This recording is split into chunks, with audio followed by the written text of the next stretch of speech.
It's not quite dawn and we're getting ready for a day of travelling on our narrowboat in Yorkshire. The first obstacle is the Ramsden swing bridge, not a fun thing to do in the rain. At the end of the cut is Broadreach Lock, which takes us down onto the River Calder. We were worried about the river going into the flood as there's been a lot of rain overnight, but the level indicator shows the river still in the green. We pass under the brick arches of the Eastmoor Railway Bridge, and then just before the road bridge we pass the junction where the old Barnsley Canal met the river. At Falling Junction we enter Falling Lock, and it's at this point that the Wakefield branch of the Aire and Calder navigation meets the Calder and Hebble navigation. We're on the outskirts of the city of Wakefield here, and the rain is still coming down. This man-made cut allows boats to divert from the river course and avoid the medieval bridge in the city. After passing under the road bridges we reach the floodgates and then take a sharp turn back onto the river, heading away from Wakefield now. At Thorns Lock we need our Calder and Hebble handspike for the first time. The spike's essentially a lump of hardwood that's used in the gear mechanism to ratchet up the paddle. Poor George is looking very soggy now. As there's no way to close the paddles gently, you simply pull out the spike and the paddle drops. We're on Thorns Cut for a while and then we pass through more floodgates back onto the river again.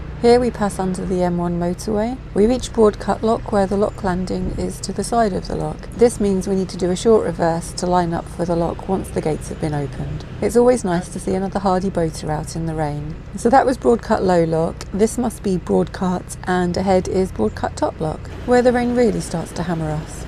Next are the two figure of three locks. There used to be a third lock here which links straight down to the river, but it's long gone. At Millbank Lock we meet a couple more boats going in the other direction, including the most colourful boat we've ever seen. If only we had the energy to give our Percy that kind of makeover. A mile up this cut is the junction with the Dewsbury Arm and the Thornhill double locks. The bywashers are in full flow here. We have a bit of a wait here as two wide beams are using the middle pound as a winding hole. Through the locks and we break for lunch on the moorings outside the old Perseverance public house. The pub closed years ago, but it seems like an appropriate place for narrowboat Perseverance to stop.